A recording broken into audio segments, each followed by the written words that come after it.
You know, in the end of the Bhavata Gita, the great Mahabharata war, there was a scene post the battlefield where Duryodhana, the big king that was out to kill the Pandavas and Arjuna and all of them, he was the source of the battle. He was like the Donald Trump of his age, and he had his people, organized to defeat the Pandavas. Just that their very existence was repulsive to him. So he wasn't ready to die. He wasn't ready. Everybody else was killed. He was the last one, but he was smart, cunning, clever, and he was hiding under a calm lake, holding his breath. In those times, they could hold their breath forever, holding their breath. And Krishna and Arjuna walked up to the edge of the lake, and Krishna told Arjuna, "There's Duryodhana. He's hiding under the lake." And Arjuna said, "I don't see him. The lake's perfectly still." "Yeah, he's there." He said, "You're going to have to call him out. You're going to have to trigger him." So he says, "Just start calling him names. Go ahead. Insult him. Keep insulting him." So I said, "Oh, you weak coward. What are you doing cowering in this lake?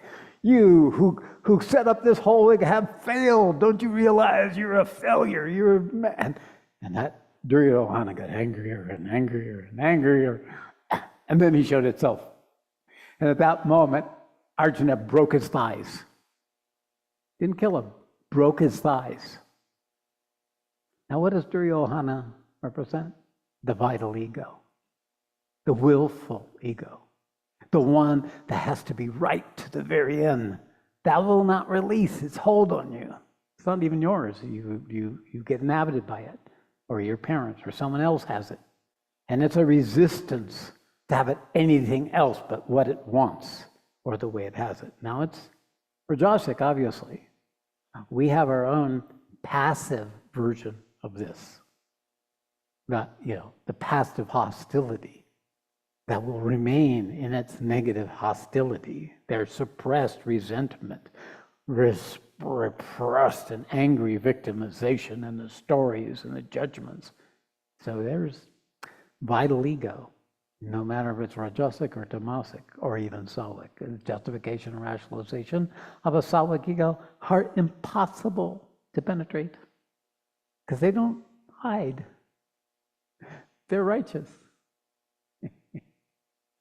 So, you think the gods are free of ego? No. I assure you. They just make sure that nobody disturbs them. They create a whole universe around them.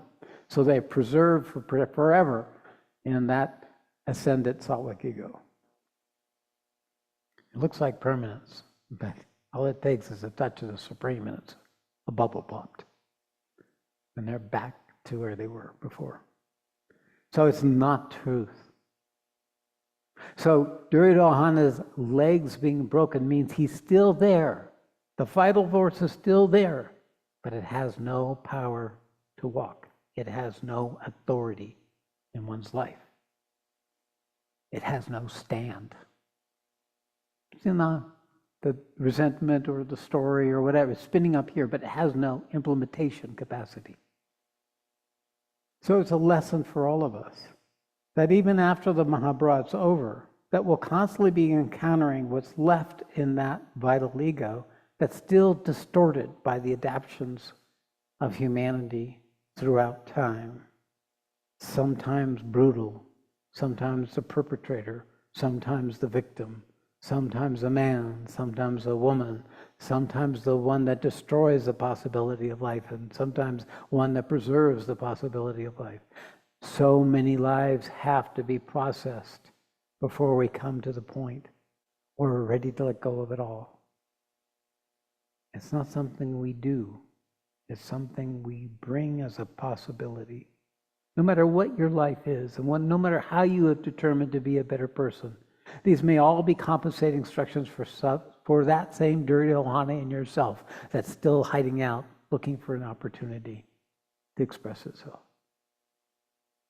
You can be a very loving person, and then hate will arise all at once. Where do you think that comes from? Your Duryodhana. waiting for an opportunity, waiting to pop out and take over if it could.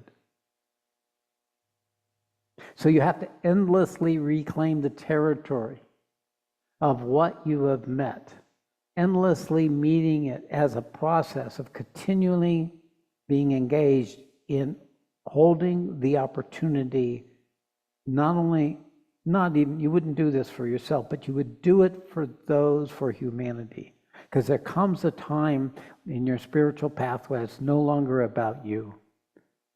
You partake in the love of the mother, the love of the father for its children. You partake in the caring. You partake in the mercy. You partake in the compassion and the space and the forgiveness of the Supreme Being.